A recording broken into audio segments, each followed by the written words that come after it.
Morning, folks. I'm David, and this is From the Up podcast. Going to do something a little different today. I've got a real estate agent with me. Her name is Pam. So, Pam, introduce yourself. Hi, I'm Pam Slaney with DFW Dream Homes. There you go. And that name is all of 3 minutes old. That's right. I'm actually with Synergy Realty in Southlake. So, let me ask you. One, are you from the Dallas-Fort Worth area? I'm from Colleyville, specifically, and we've lived there for about 20 years. Where were you born? Oh, I was born in New Jersey. Okay. And stayed there. Yeah. My folks were from Chicago, and my dad got transferred to New Jersey, and then I went to school, and I've been all over the place. I've been in Missouri, I've been in Florida, I've been many years in California, and then we got transferred to Texas, so we've been here. I've actually lived here the longest of anywhere. Was your dad in the military? No, he worked for Johnson & Johnson. Oh, okay. So, yeah, they had a big plant, and a couple of them in New Jersey. So he kept getting moved for work. He got moved, and then I kept moving. So we moved to New Jersey, and I grew up there. And then I went to school in Missouri, and then went to school in Arizona, and then moved to California, and got married, and moved to Florida, and then moved to Texas. So which one do you like the best? Well, I'd have to say Florida was probably the most beautiful place I've ever been. I absolutely loved it. The water was gorgeous. The beach was so pretty. And California was also very much like that, but the traffic was terrible. But I like it here the best because of the people. I just love the people here. They're wonderful. They're very warm and friendly. And you can meet somebody on the corner and say, you say a prayer for them and then go out and meet them for a glass of wine after. Yeah. It's very laid back, and it's very positive. And I like the independence of California. I like that of Texas, that it's kind of a little bit more of a renegade state. People do what they want to do. And An independent state. Thank you. Yes, yeah. Yeah, we ought to, Succeed. Yeah, that's what I was thinking. Succeed, yeah. I know. It's a cool place to be from now. I'm very proud. When anybody asks me, I don't go through where I've been and all the different places I lived. I just say I'm from Texas. And I'm actually even saying y'all every now and then, which is kind of exciting. Are you? Yeah, my kids do. Both my kids say y'all. And I just think it's adorable, especially coming from back east when everybody was like, yous guys, what are you doing? So, yeah, it's kind of a nicer accent, kinder and gentler. So, let me ask you a question. My wife's from Chicago. And she continually says, do you want to go with? Instead of with me, it's go with. And it drives me nuts. Do you do that? I don't. No. I didn't get any of those colloquialisms from my folks. The only thing I remember my dad saying all the time is "go wash your hands," from the Chicago kind of accent. Go Right. wash. But yeah, no, I didn't get that. Do you want to go with? No. So, you've only been in real estate how long now? I've been in almost 11 years. And what got you into real estate?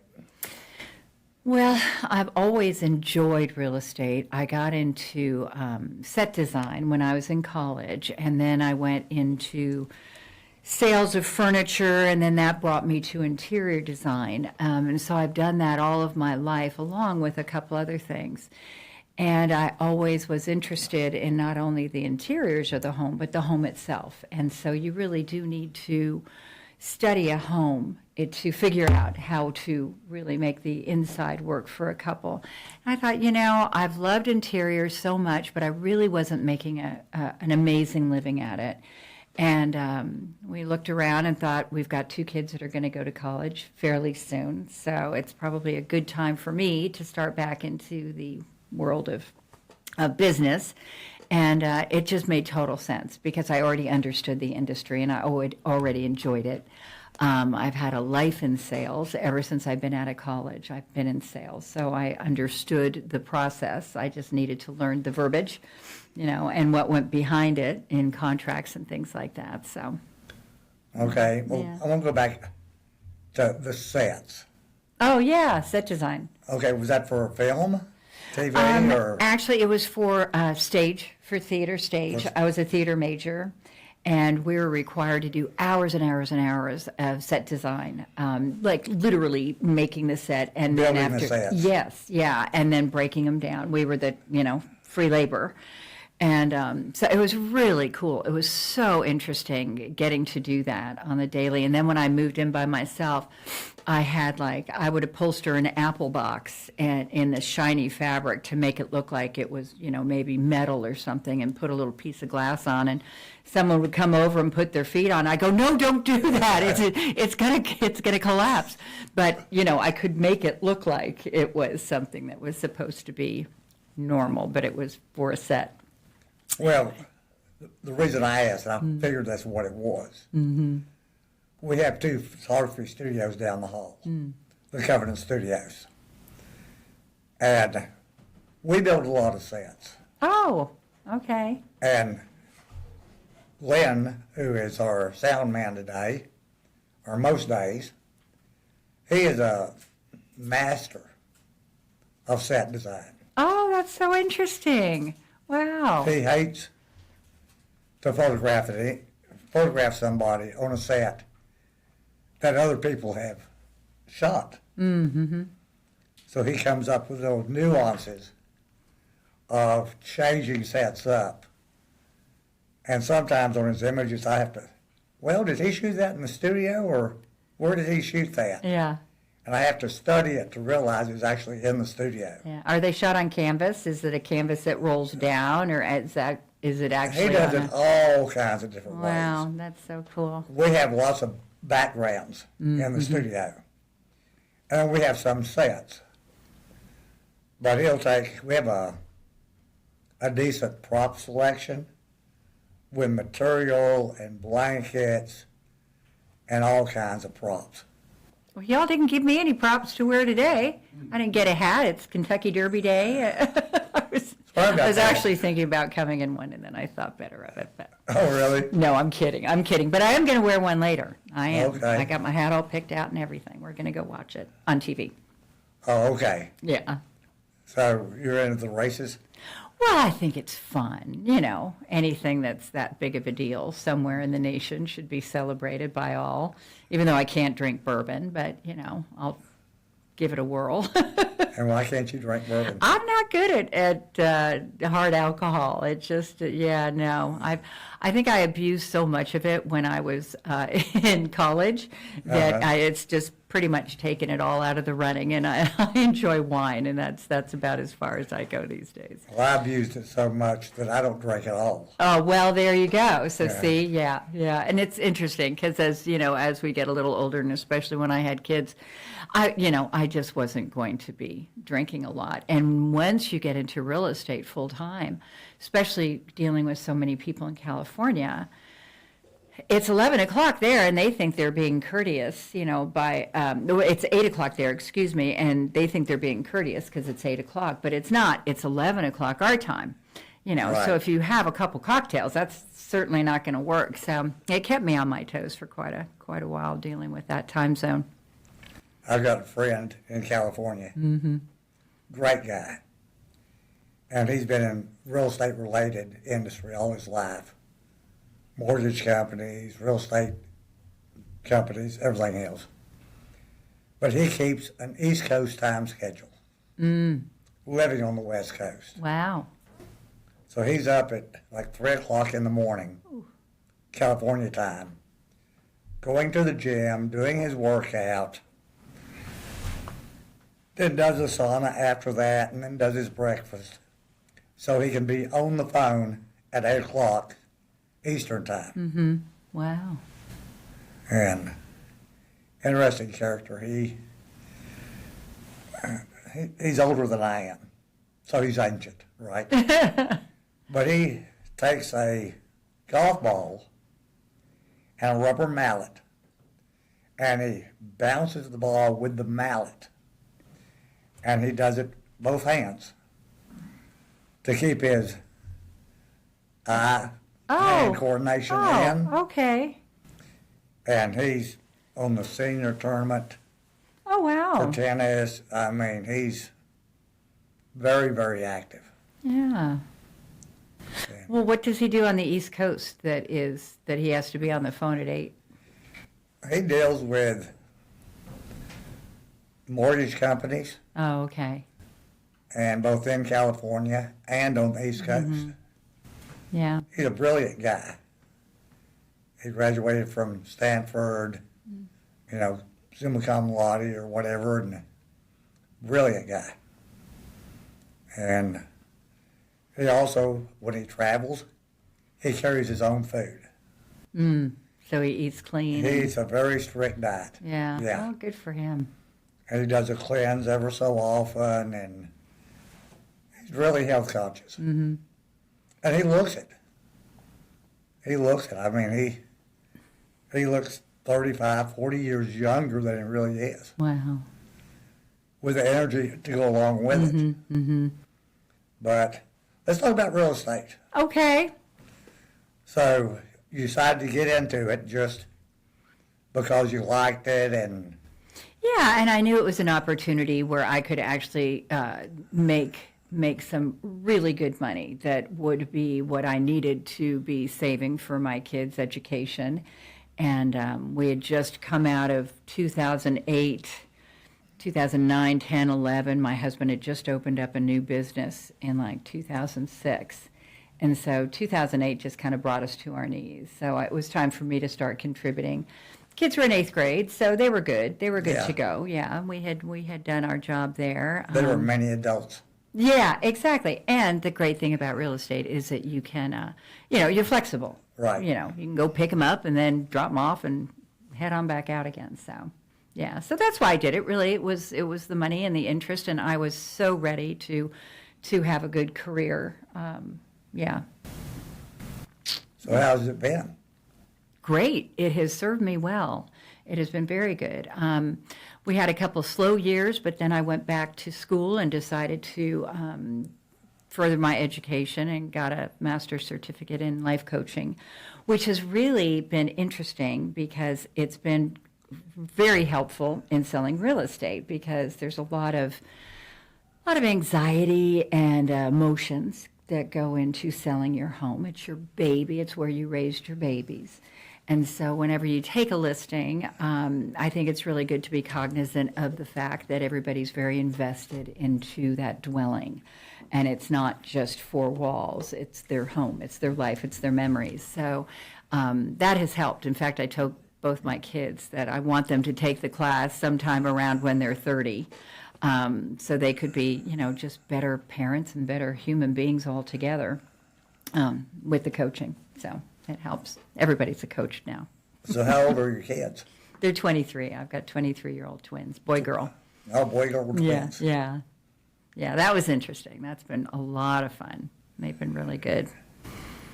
Yeah, okay, well, back to real estate again. Yes. Okay. What area do you prefer to sell in? Well, I'm wide open. I'd have to say I'm probably my range is probably more around the $500 to $1 million. But a couple of years ago it was 300 to 800, and now same house. So now it's starting to inch up above $1 million for the home that my husband and I sold a couple of years back. For 700. So it's inching up there. And I enjoy Tarrant County. I've really not done much besides Tarrant County. Love Fort Worth, Benbrook area, South Lake, of course, Colleyville. I know it like the back of my hand. North Richland Hills is a great up-and-coming area. It's really gotten well established, and it's the kind of area that you can still afford a good home, and their education system is good. And where I started in Euless is, I thought I'd start in the probably the lower priced homes, because if I made a mistake, it would be okay because we could all go there together. Right. Maybe they weren't as sophisticated and I surely wasn't, and so none of us would know. And that worked out very well, and I kind of kept my teeth there. And now Euless is really coming into its own, and I'm so happy about that because it's a great area. Everything, south of Glade and in that area is all being developed, and they've got great shops and great restaurants, so, yeah. And they're about to have nearly an HEB. Oh, is that right? Oh, that would be great. Yeah, that's wonderful. It's going to be on the Bedford side of 121. Uh-huh. It's going to be at Cheeksburger and 121. Oh, that's fantastic. Yeah, that's right there. That's Yeah. so good. Yeah, I've heard they're very good. I've not gone to one. But, Euless is the same. Sometimes you can even get into, depending on where you live, like Grapevine. If you live in Grapevine, it's maybe a better value as far as real estate goes. But if you live in a certain area, you can get the Carroll school system, which is the South Lake school system, Right. which, is putting probably an extra $100,000, towards your education because that school system is really superior. It really has been for many, many years. And Keller is very, very good also. So, and so is Colleyville. But that's, younger people, that's what they're looking for. That's what we looked for when we moved here. The school system. Yeah, for sure, yeah. I've got 4 boys. Oh, okay. And we moved to East Texas. And I loved it there. But the school system sucked.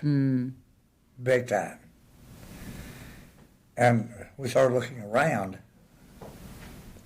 We were going to move. We were only there 7 years. And did not want to be in the Metroplex proper. So, and this has been 30 years ago. And, we had a criteria. And we ended up with either Glenrose, Aledo, Keller, or one more, Crowley. Crowley and Keller were 2 Metroplex.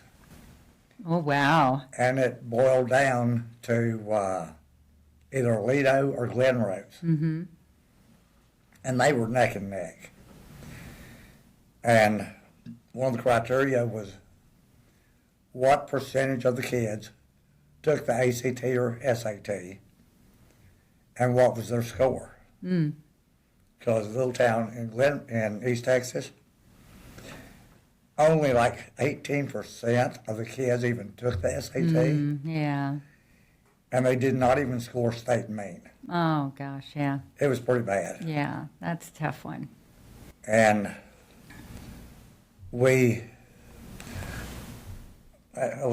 and Glenrose were neck and neck. And one of the criteria was technology. This is 30 years ago. And I called Aledo and talked to the tech director, and they said, we're about 3 years behind. I called Glenrose. They said, well, we just ordered 750 new computers, and we're building a new building. There'll be nothing but a computer lab. Oh, wow. For the kids. Now, 750 computers for 1,500 kids. That's all the school system was. So it was 1 computer for every 2 kids. Yeah. That's pretty good. It is pretty good, yeah. My kids, I think, they had just started doing that when they went into middle school. And each child, if you couldn't supply them with some type of a laptop or iPad, the school was supplying that, which is really, you have to have one these days. The kids have to, so that's great. That's great. But Aledo, there's a lot of things happening in Aledo right now. I'm happening in Aledo. I've got a couple listings and hopefully a couple sales, but the new builds down there are beautiful. Really pretty, and some nice home builders are down there. as well. So that's an up and coming area. Besides just like Walsh Ranch, Right. which is right off of Chisholm Trail. But if you go a little bit closer to I-20, there's all this sort of development coming, which is great. So, have you ever built a house? Yes, I actually built 4 townhomes for spec. Okay. And we ended up living in one. Yeah, that was a couple years back.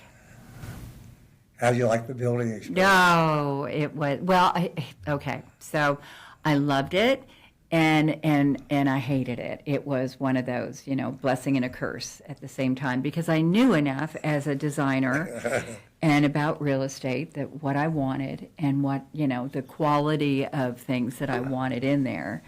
And then there was the actual plot itself. The plat, you could only build going straight up. And I wanted a 1-story, and we ended up doing 4 townhomes, 4 stories each. 4 stories each? 4 stories each, yes. I'm like a billy goat. I can climb anything. But they all have private elevators, which, is very bougie. So I thought, okay, if they have elevators, because, as you age, you kind of want to have the option. But we try never to use it, and just, by the 4th floor, I'll tell you. Yeah, you're kind of panting. But so yes, I have, and it was absolutely wonderful. And as I said, it was also a big curse because the builder and us just weren't quite on the same page. But I understand that happens often, so I don't think it's unique to me. It's not. Yeah. Yeah. Have you built homes? I built a couple. Yeah. I have rebuilt multiple homes. Mm-hmm. Burn jobs, up. Mm-hmm, mm-hmm. I was one of the original flippers. Yeah. I think I was telling you that. You were. No, I love that. I think these days, especially with the way that the interest rates are, which was the same way in the 1980s when I had first gotten into interior design, is it almost makes more sense for folks to stay in their home right now and remodel. And just, stay put if they have a lower interest rate. And so that's what they're, some folks are just staying put. You say the interest rates the way they are today? Mm-hmm. Or are they 6.5%? I think they are. I bought my first home at 17%. I didn't blink an eye. I didn't know. I had no idea. Just buying a home, okay. We had multiple properties at 12.5 and up. Yeah. And I had one at 17%. Yeah. Oh my goodness. Well, yeah. But see, it's not the norm now. I know. So especially the, folks that are a little bit older, if they do have that 2% something locked in, it just doesn't make sense, to have to move. But if you're a first-time home buyer, it's fantastic because there are so many programs out there that you can really use for your benefit. FHA is fantastic, and if you're a veteran, obviously VA.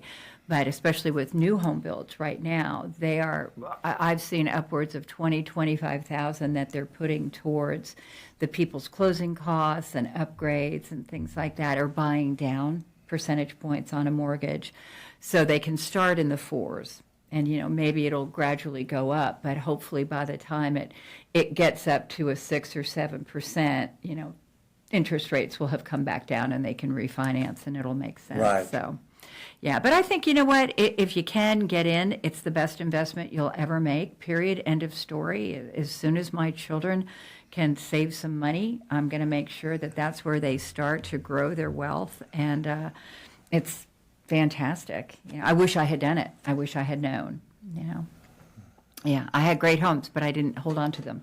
Well, yeah. At one time, I had 67 rental units. Oh, my gosh, that's right. We had that conversation. Yeah, just incredible. And that's an awesome business. But then real estate died in Texas back in the early 80s. Mm-hmm. And we got wiped out. Yeah. I mean, it was the same in the 90s in Los Angeles. In fact, the trend in LA was, in California, every 10 years, it would crash and burn. And then you'd go back up again and you'd peak and and then it would crash and burn. And unfortunately, the year I left California to move to Florida, I kept my home and I was hoping that, I could just lease it out and it crashed and burned. So what had been a certain amount was about half of what it was worth then. So anyway, but you've got to stay in. You definitely, if you're going to invest in real estate, you want to stay in it. You want to be in it for the long haul. You can't just think that you're going to buy something and in 2 years you can move again. The real estate costs and just the costs alone to closing costs, exactly. It'll just get you to even. So if you can buy and hold, that is really your best place to be. So how is the market in the DFW area right now? It's really good. I think it's better than last year. Last year was a pretty quiet year, although I had my best year, so go figure. But I think it's better, and I also see a shift. It's not quite a full buyer's market yet. It's still a seller's market, but it's probably at 38% buyers, so that's starting to get up to 50%, which frankly, in a perfect world, isn't that what we want? There's no advantage. Everyone is on the same playing field. Right. So I do see that it is a little bit more of a buyer's market. Things are staying on the market longer. The days of multiple offers, all gone. Unless you have a home that has beautiful bones and you've updated it to, just amazingly. And then I think you can price it right. I just had one that went under contract in 24 hours, and we put probably about $75,000 worth of upgrades into it. 1991 home. So, it was a little long in the tooth. It needed some upgrades. And we addressed the right places. We did the kitchen and we did the main bath and paint and things like that. Just really, cleaned it all up and priced it right. We priced it $100,000 less than what things were going for in Colleyville, because a lot of the builds in Colleyville were a lot newer. Yeah. This was still in 1990, so you're still getting that home that's a little bit older, and people could see the value in that. Plus, it had a beautiful, beautiful green space in the back of it. But yeah, it was exciting that it went up that quickly, because other places in the neighborhood have sat about 2 months, and you don't want to do that. You don't want to have to carry the cost of your mortgage, month to month. If your mortgage is $5,000, you're $10,000 down before you've even done anything. So why didn't you just price it right to begin with, instead of thinking that your home is worth so much? Because let's get real. There. Yeah, exactly. But then again, and there's the psychology of coaching people through real estate listing, because they are very attached, and they're also tuned into what happened in 2020. Up to about 2023. It was just a charade. It was craziness. But it was all fake, really, because the government had taken our interest rates and put them at a false place, so low. It had never, it had not been there for years and years and years. So it gave everybody that incentive to buy, which was good. That's what they wanted to see happen. But that was manipulated. That wasn't a natural occurrence. And with COVID, that was not a natural occurrence. So now I think everybody's just kind of getting back to what real is. And so it hurts a little bit, I think, if you're on the listing side of things, because you maybe think that, we're going to get multiple offers and it's going to be great and we're going to get $100,000 above. And you're not. Yeah. You're just not. And it's, it never happened before, 2020, 2021, 2022. So I don't think it's going to come back again anytime soon for that. Unless, again, you're pricing it so beautifully and you have a beautiful product, one that is sheer quality and people can really picture themselves in. There's so many beautiful places around. Colleyville, South Lake, North Richland Hills, Keller, they all have beautiful homes in the 1990s, in late 80s when they were building and when all these places were coming up. The builders just went on and on because they could. So they put more crown molding in and better finishes. And I mean, it was fantastic. It was a real boon back then. So anybody that has a home that's that old does have a quality dwelling. I think much better sometimes than the ones that are newer on the market now. Well, you say that old. My house was built in 1940. Mm-hmm. So it's 85 years old now. Wow. Wow. And it's unique in that it doesn't set on the lot it was built on. It was, and I'm in Northwest Flint Hills. Uh-huh. And at the time the house was built, there was no Northwest Flint Hills. Okay. And the gentleman that owned the property, 100 acres or whatever it was, in that area, sold it, and then moved the house, because the property he sold was commercial, and it was along Highway 26. Okay. And so he moved the house about 100 yards, maybe 200 yards, to a residential area. Sure.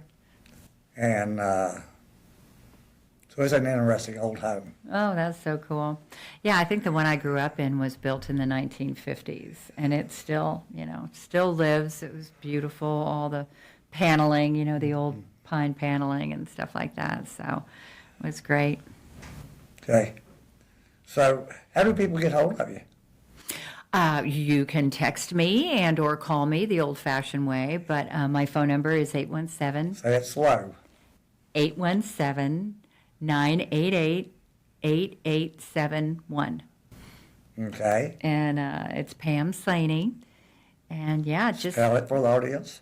Pam, P-A-M, and the last name is Slaney, S as in Sam, L-A-N-E-Y.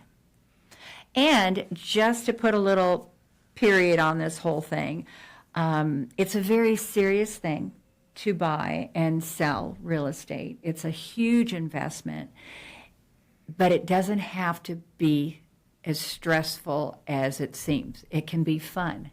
There can be a lot of fun and a lot of learning and a lot of highlights along the way. So it doesn't have to be this huge undertaking. I've got your back. I've got you. If you want to enter into something like this, we can learn together, and we can definitely have some fun along the way. Laugh through some of the stress. All right, Pam. Well, you'll be back in again, but folks, if you're looking in the Northeast Tarrant County area, give Pam a call. She knows what she's doing. All right, we'll see y'all next week. Bye-bye.